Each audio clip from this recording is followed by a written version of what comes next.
आज तसं कुठंच बाहेर जाण्याचा प्लॅन नव्हता बरं का. मी दुपारी आले होते क्लिनिकवरून आणि मग मी म्हणजे कॉलनीतून आम्ही येतच होतो. तर माझ्या मिस्टरांना मी म्हटलं, की ते खूप दिवसापासून म्हणत होते जवळपास आहे, की ते शिवराजनगरच्या इथे मिसळ आहे, आपण तिथे जाऊयात मिसळ खाण्यासाठी. तर मी प्रत्येक वेळी त्यांना म्हणत होते, मला मिसळ-पाव एवढं कधीच नाही आवडत. म्हणजे फर्स्ट टाईम मी इकडे आले आणि त्यांना म्हटलं, "ठीक आहे, आपण जाऊयात आता." आणि आम्ही लगेच निघालो. म्हणजे कुठे जाण्याचा प्लॅनही नव्हता. म्हटलं, की "ठीक आहे, आपण जाऊया." दुपारी असंही घरी येऊन मला जेवण बनवायचंच असतं. तर मग म्हटलं, इथे खूप दिवसापासून ते म्हणतात त्यांना खूप आवडतो मिसळपाव, पण मला नाही आवडत.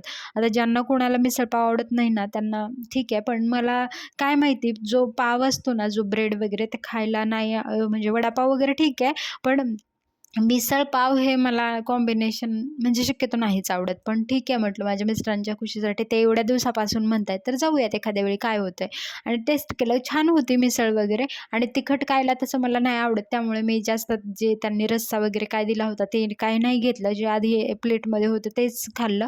खूप छान होती टेस्ट वगैरे. जर तुम्हाला मीडियम हवी आहे, तर त्यावरती रस्सा वगैरे टाकून तुम्ही घेऊ शकता किंवा मग तुम्ही जर एवढं तिखट खात नसाल, तर मिसळ म्हणजे तुम्ही जेवढं आहे तेवढंच खाऊ शकता. त्याच्यामध्ये फरसाण वगैरे एवढं मोठं भरपूर असतं. तर माझ्या मिस्टरांनी ताक वगैरे घेतलं होतं आणि अशा प्रकारे खूप छान होता आजचा दिवस. म्हणजे काही गोष्टी कधी ठरवल्या नसतात किंवा अचानकच आपण ठरवतो, की बाबा ठीक आहे, इथे जाऊयात. अशा प्रकारे बघा खूप छान होती. टेस्ट पण होती याची छान.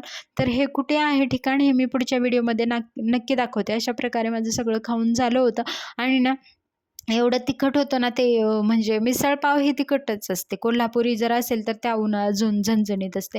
मला आधीच तिखट खायला नाही आवडत म्हणून एवढा सगळा बघा रस्सा मी दाखवते. एवढा सगळा राहिला होता. मी तर नाही तिखट खाल्लं. माझ्या मिस्टरांनी थोडंसं खाल्लं.